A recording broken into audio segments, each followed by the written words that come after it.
BRS party Karimnagar నియోజకవర్గ ముఖ్య కార్యకర్తల మరియు బూత్ కమిటీ సభ్యుల సమావేశంలో ఎంపీగా పోటీ చేస్తున్న వినోద్ కుమార్ గారు మాట్లాడుతూ లోక్సభ ఎన్నికల్లో మన పార్టీ తరఫున పోటీ చేసే సందర్భంలో మనము అభ్యర్థిగా నేను పోటీ చేస్తున్నాను. మరి మనకందరికీ తెలుసు, పోయినసారి 2019లో జరిగిన ఎన్నికల్లో కరీంనగర్ శాసనసభ నియోజకవర్గం నుండి పోటీ చేసి ఓడిపోయినటువంటి బండి సంజయ్ గారు వెంటనే వచ్చినటువంటి పార్లమెంట్ ఎన్నికల్లో పోటీ చేసి కొంత సానుభూతి సంపాదించి మరి అప్పుడే శాసనసభలో ఓడిపోయిన వాడికి కొంత సానుభూతి వచ్చింది. కేంద్రంలో మోడీ గారి ప్రభుత్వము, అప్పుడే అక్కడ ఢిల్లీలో కాశ్మీర్లో పుల్వామా, ఇవన్నీ కొన్ని కలిసి వచ్చినాయి. అతడు ఎంపీగా గెలిచాడు. నిజంగా కరీంనగర్ నగర ప్రజలు మనకు ఓటు వేయాలి పార్లమెంట్ సభ్యుడిగా. కానీ మరి పార్టీ ఏవైతే బండి సంజయ్ గారికి కలిసి వచ్చినటువంటి ఇవన్నీ ఉన్నాయో గెలిచిండు. గెలిచిన తర్వాత ఏమైపోయింది, ఒక కరీంనగర్ పార్లమెంటు స్థానం నుండి గెలవడము, తెలంగాణ ఉద్యమానికి అడ్డాగా ఉన్నటువంటి కరీంనగర్ నుండి గెలిచిండని చెప్పేసి అది అతనికి పెద్ద పెద్ద ప్రమోషన్లు తొందరగా వచ్చినాయి. రాష్ట్ర పార్టీ అధ్యక్షుడు అయ్యాడు. తర్వాత కొంతకాలం అక్కడ పనిచేసాడు.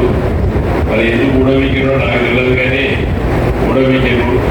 మళ్ళా తర్వాత సరే ఇప్పుడు మళ్ళీ నడిగొడ్డున కరీంనగర్ పేరు లోక్సభ సీట్ ఉంటుంది.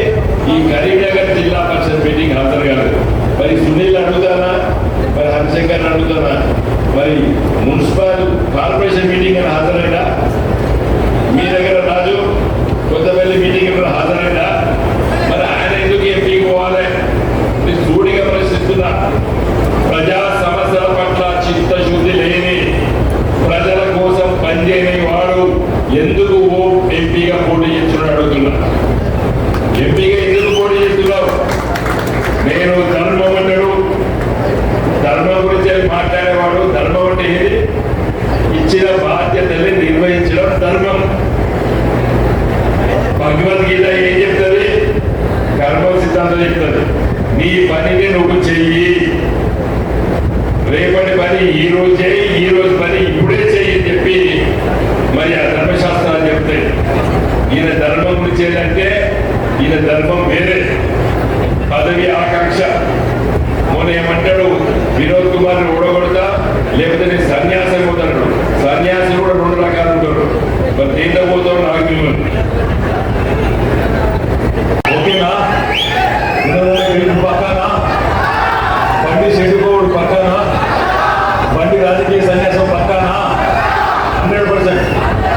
సరే తెలంగాణ వినోదంగా మంచోడు సాఫ్ట్వేర్ అన్నారు, కానీ సాఫ్ట్వేర్ కాదు మొత్తం హార్డ్వేర్ పెట్టింది కదా.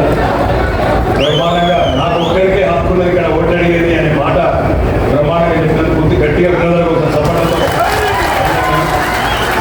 అప్పుడప్పుడు మనుషులకు కూడా కోపం రావాలి. ధర్మాగ్రహం అంటారు, సత్యాగ్రహం అంటారు. ఎందుకంటే మంచోడు మీరు ట్రేడింగ్ చేయాలంటే సరైన స్థలం లేక ఇబ్బంది పడుతున్నారా? అయితే మీకు ఒక మంచి సదవకాశం మా ఆఫీసులో. పరిమిత కాలం ఉచిత వైఫైతో మీకు స్థలాన్ని ఆఫర్ చేస్తున్నాము. మీకు ఇక్కడ లభించే సదుపాయాలు: ఆఫీస్ వాతావరణం, ఉచిత wifi, drinking water, knowledge sharing, ఉచితంగా చదువుకోవడానికి షేర్ మార్కెట్ బుక్, ఇవన్నీ మీకు అందుబాటులో ఉచితంగా, కేవలం పరిమిత వ్యక్తులకు మాత్రమే. పూర్తి వివరాలకు పుడమి ఫైనాన్స్ సెంటర్, సంజీవయ్య కమాన్ వెనుక, పాత బస్టాండ్ దగ్గర, సిరిసిల్ల. మా సెల్ ఫోన్ నంబర్ 7569982828కు సంప్రదించండి.